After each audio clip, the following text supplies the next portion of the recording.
Lorsque le Christ s'est séparé de ses disciples après sa résurrection, il a exprimé le vœu de demander à Dieu de leur envoyer un consolateur par le Saint-Esprit. Cette promesse s'est concrétisée à la Pentecôte lorsque les disciples l'ont reçue. Toutefois, cette bénédiction ne concernait pas exclusivement les disciples, elle était destinée à tous les enfants de Dieu. Un croyant rempli du Saint-Esprit bénéficie d'une immense bénédiction, dépassant largement le simple fait de parler en langue. Rappelez-vous de la transformation, de la puissance, de la sagesse et de la confiance qui ont accompagné les disciples après cette réception. Malheureusement, de nombreux chrétiens contemporains n'ont pas expérimenté cela, et bon nombre de ceux qui se disent remplis du Saint-Esprit uniquement en parlant en langue ne mènent pas une vie véritablement transformée. Comme le souligne 2 Timothée 3, ils affichent une forme de piété sans en avoir la puissance. Comment pouvez-vous déterminer si vous-même ou un proche avez réellement le Saint-Esprit de Dieu? Plusieurs esprits évoluent en ces temps modernes. La Bible mentionne que Satan peut se déguiser en ange de lumière, rendant nécessaire le discernement concernant ceux qui possèdent véritablement le Saint-Esprit de Dieu. Ce discernement ne requiert ni jeûne ni prière. Tout au long de l'histoire, depuis les temps bibliques jusqu'à nos jours, un schéma constant émerge dans la vie de ceux qui sont véritablement remplis de l'Esprit de Dieu. Ces personnes manifestent des habitudes spécifiques. Avant de poursuivre, veuillez vous abonner à cette chaîne si ce n'est déjà fait et visionner jusqu'à la fin, car ce message puissant peut transformer votre vie spirituelle. Quelles habitudes définissent une personne véritablement remplie du Saint-Esprit? La présence du Saint-Esprit se traduit par des dons et des qualités spécifiques en vous, permettant l'émergence de ses fruits. Ces vertus sont énoncées dans Galates 5, 22, 23. Mais le fruit de l'Esprit, c'est l'amour, la joie, la paix, la patience, la bonté, la bienveillance, la fidélité, la douceur, la maîtrise de soi. La loi n'est pas contre ces choses. Ceux qui sont à Jésus-Christ ont crucifié la chair avec ses passions et ses désirs. L'Esprit de Dieu ne peut résider en vous tant que votre chair n'est pas crucifiée. Lorsque vous êtes rempli du Saint-Esprit, l'amour de Dieu émane de vous, touchant ceux qui vous entourent. Contrairement à l'amour humain, qui peut être sélectif et égoïste, l'amour inspiré par l'Esprit s'étend à tous, indépendamment de leurs antécédents ou croyances. Cet amour divin vous permet de servir et d'éprouver de l'empathie envers autrui sans condition, faisant de vous un phare dans votre communauté. Le Saint-Esprit nourrit aussi la foi, la joie et la paix dans votre existence, même au milieu des épreuves. La foi, capacité de croire en l'invisible, est renforcée par la grâce de Dieu à travers l'Esprit. Cette foi transforme la peur en paix et en joie, même dans le chaos. Il ne s'agit pas simplement d'un sentiment de calme dans des circonstances favorables, mais d'une confiance inébranlable dans le contrôle divin, même en temps tumultueux. Cette paix préserve votre cœur et engendre de la joie au sein des épreuves et des douleurs, résultant de l'assurance que Christ a conquis tous les obstacles. Votre paix et votre joie inébranlable suscitent souvent l'intérêt des autres, les encourageant à s'interroger sur leur source, ce qui peut les conduire vers Dieu. Si vous ou l'un de vos proches ne vivez pas cette réalité, cela peut indiquer la nécessité de se rapprocher de Dieu et de rechercher son esprit. Un indicateur clé de la présence du Saint-Esprit est une soif insatiable de la parole de Dieu et de sa présence, accompagnée d'une vie de prière dynamique.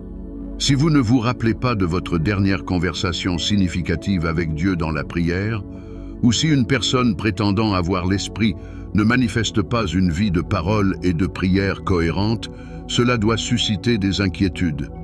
Le Saint-Esprit engendre un profond désir de s'immerger dans les Écritures. Jésus a déclaré à ses disciples que le Saint-Esprit leur enseignera toutes choses. À mesure que vous étudiez, l'Esprit élargit votre compréhension de la parole de Dieu, révélant des mystères profonds dans les Écritures. Avec le temps, vous constaterez que votre connaissance de Dieu croît chaque jour. L'Esprit renforce également votre vie de prière, vous aidant à saisir la nature essentielle de la communion avec Dieu. Si ce n'est pas votre expérience ou celle d'un de vos proches, il pourrait être judicieux de rechercher une relation plus étroite avec Dieu et de solliciter son esprit. Gardez à l'esprit que la présence du Saint-Esprit doit transformer votre vie, au-delà de la simple manifestation par le parler en langue.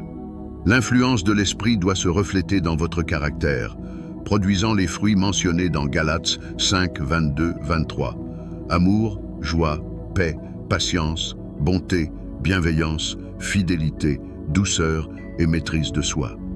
Ces qualités devraient devenir de plus en plus visibles dans votre vie à mesure que vous progressez dans l'Esprit. De plus, le Saint-Esprit devrait inspirer une compréhension plus profonde des Écritures et une vie de prière plus intime.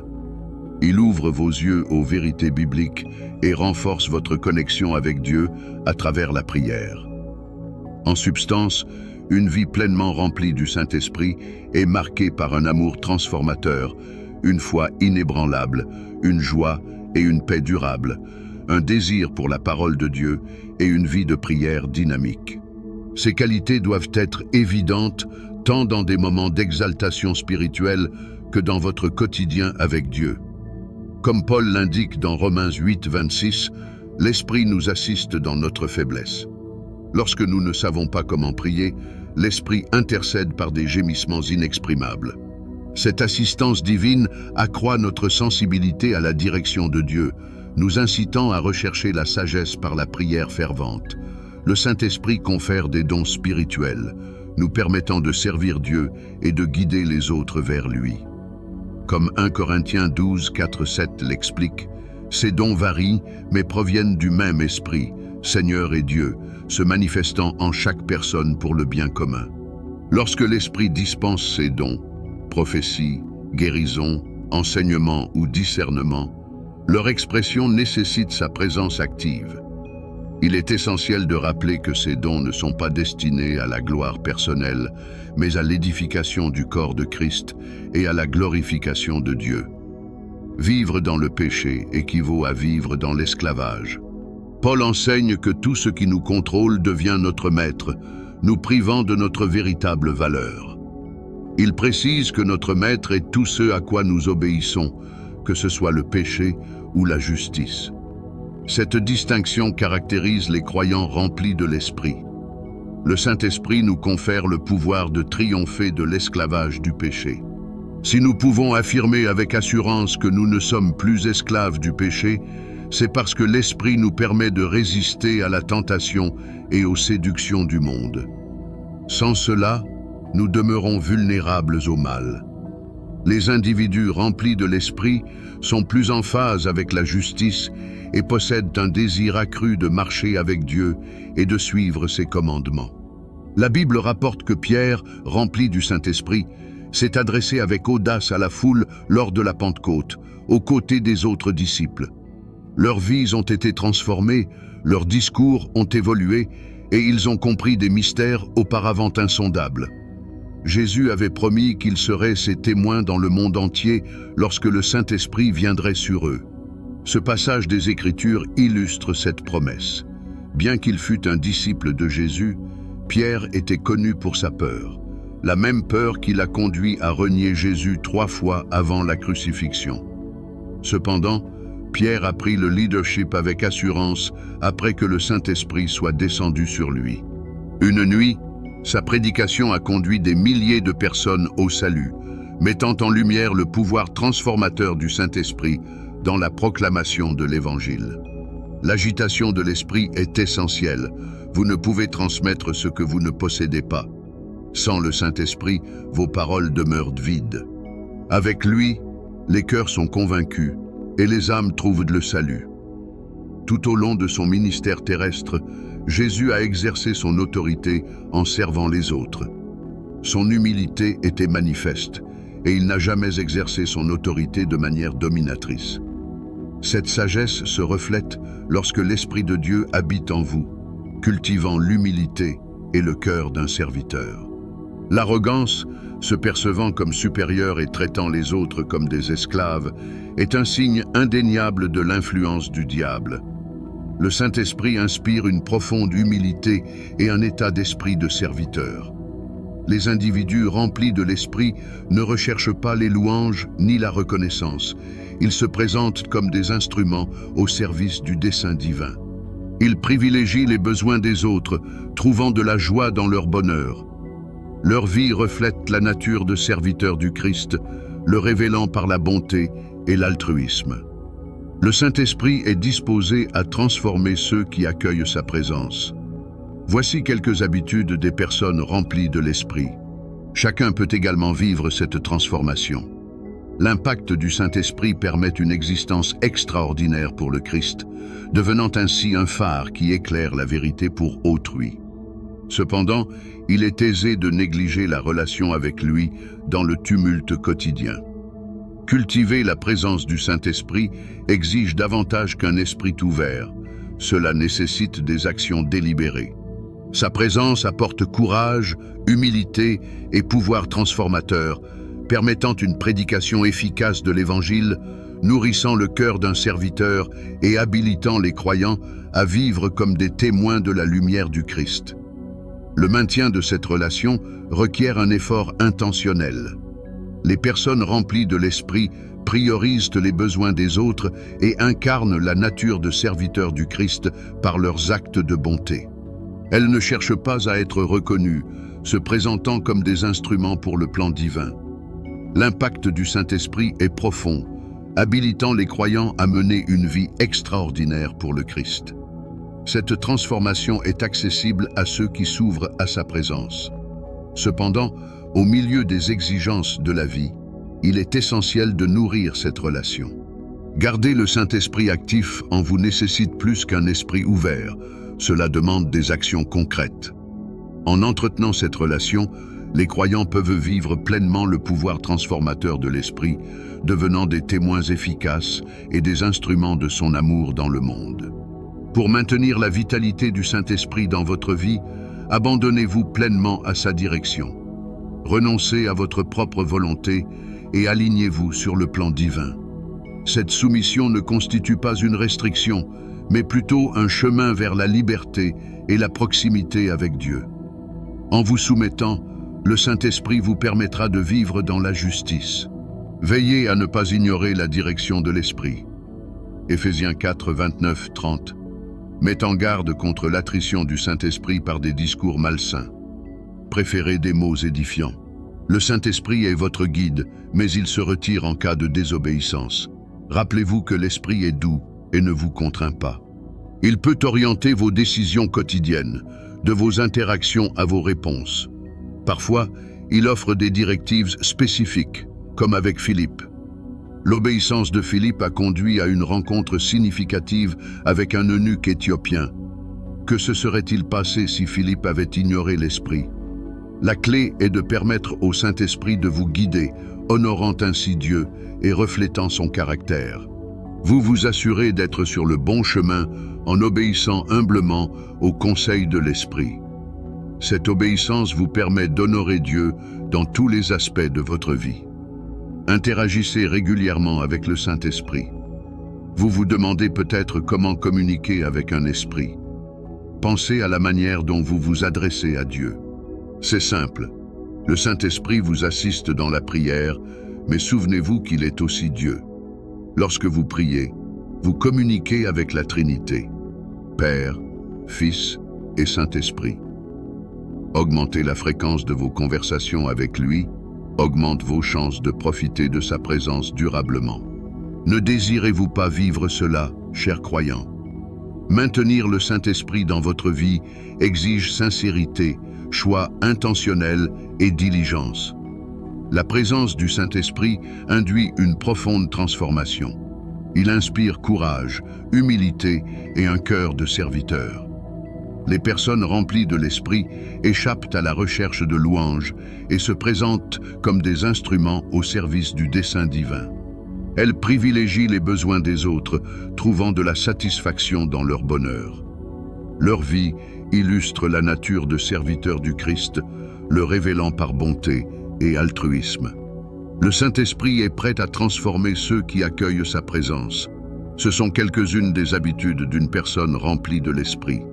Vous aussi, vous pouvez vivre cette transformation. L'impact du Saint-Esprit vous permettra d'avoir une vie extraordinaire pour le Christ, élevant votre existence au rang de phare, éclairant le chemin de la vérité pour autrui. Cependant, il est facile de négliger de nourrir votre relation avec lui au milieu de l'agitation de la vie. Garder le Saint-Esprit vivant en vous exige plus qu'un esprit ouvert, cela exige des actions délibérées. En cultivant cette relation, vous pouvez expérimenter la pleine mesure du pouvoir transformateur de l'Esprit. Vous devenez un témoin efficace pour Christ et un instrument de son amour et de sa grâce dans le monde. Cette transformation est accessible à tous ceux qui souhaitent s'ouvrir à sa présence. N'oubliez pas que la présence de l'Esprit permet une prédication efficace de l'Évangile et permet aux croyants de vivre comme des phares de la lumière du Christ. Ne négligez pas l'importance de nourrir cette relation. Prenez des mesures délibérées pour garder le Saint-Esprit vivant en vous et observez-le réaliser des merveilles dans votre vie. En marchant avec lui, votre vie devient un témoignage de l'amour et de la grâce de Dieu, débloquant les riches bénédictions d'une relation profonde. Puissiez-vous trouver la force de garder le Saint-Esprit vivant dans votre vie. Recherchez toujours sa direction et témoignez du pouvoir transformateur de sa présence. Que Dieu vous bénisse. Prions ensemble. Père céleste, mon cœur déborde de gratitude pour ton amour et ta grâce inébranlable. Tu es mon rocher, la raison pour laquelle je me tiens debout aujourd'hui. Merci d'avoir mené mes batailles, visibles et invisibles. Je suis reconnaissant pour ta provision, ta protection et tes conseils. Que ton nom soit béni à jamais. Je suis reconnaissant pour ma famille, mes amis et tous ceux que tu as amenés dans ma vie. J'apprécie ton soutien lorsque j'ai trébuché, m'empêchant de tomber. Pour cela, je ne peux qu'exprimer mes plus profonds remerciements. Je viens devant toi, demandant miséricorde. Ta parole me rappelle que nier mes péchés te rend infidèle. Purifie-moi, lave-moi de ton sang, élimine mes habitudes pécheresses, me rendant digne de glorifier ton nom. Je renonce à mes péchés persistants, pardonne-moi et aide-moi à éviter de futures transgressions. Dieu juste, je te remercie pour le don du Saint-Esprit, mon consolateur et mon guide. Je suis reconnaissant pour les changements que j'ai vécus à travers lui. Je demande une nouvelle onction alors que tu me conduis dans de nouvelles directions. Prépare-moi et fortifie-moi pour ce qui m'attend. Je reconnais ma dépendance envers toi. Continue de me guider sur le bon chemin. Pour toute tâche que j'ai négligée et qui me semble maintenant pesante, accorde-moi la force de l'accomplir. Ouvre mes yeux à la vérité de ta parole, la vérité éclairante. Qu'elle soit au centre de tout ce que je fais. Aide-moi à me concentrer toujours sur toi, même lorsque c'est difficile. Puis-je être prêt à me sacrifier pour ta gloire? Doux Saint-Esprit, donne-moi le discernement pour reconnaître ta direction. Aiguise ma vision spirituelle pour comprendre ta volonté. Lorsque je suis fatigué et faibli, relève-moi et donne-moi la force de terminer le voyage. Père, je suis en admiration devant ta présence constante dans ma vie. Tu as été ma force dans la faiblesse, ma lumière dans les ténèbres. Merci pour ta patience envers moi, même lorsque je me suis égaré. Ton amour ne faillit jamais et tes miséricordes se renouvellent chaque matin. Seigneur, je prie pour la sagesse de prendre des décisions qui t'honorent. Aide-moi à être un exemple vivant de ton amour et de ta grâce envers les autres. Que mes actions et mes paroles reflètent ton caractère et attirent les autres vers toi. Je demande ta protection sur mon esprit, mon corps et mon âme. Protège-moi des attaques de l'ennemi et aide-moi à rester ferme dans ma foi. Renforce ma détermination à résister à la tentation et à rechercher la justice. Saint-Esprit, remplis-moi de nouveau aujourd'hui. Donne-moi la force de vivre hardiment pour Christ, de dire ta vérité avec amour et de servir les autres de manière désintéressée. Que tes fruits soient évidents dans ma vie. Amour, joie, paix, patience, bonté, bienveillance, fidélité, douceur et maîtrise de soi. Enfin, Seigneur, je te remets mon avenir. Guide mes pas, ouvre les portes des opportunités et ferme celles qui ne sont pas alignées avec ta volonté. Utilise-moi comme ton instrument pour apporter espoir, guérison et transformation à ce monde. Au nom de Jésus, je prie. Amen. Quand j'hésite à suivre tes conseils, pardonne-moi et aide-moi à obéir à mon consolateur. Que je ne t'attriste jamais dans le voyage de ma vie. Que notre lien s'épanouisse comme un arbre au bord de l'eau. Reste toujours avec moi. Je ne peux pas terminer cette course seul. Tu es le don précieux de Dieu et je te chéris. Merci, cher Saint-Esprit, d'être mon avocat. Amen. Si ce message a touché votre cœur, veuillez montrer votre soutien en aimant, en commentant et en vous abonnant.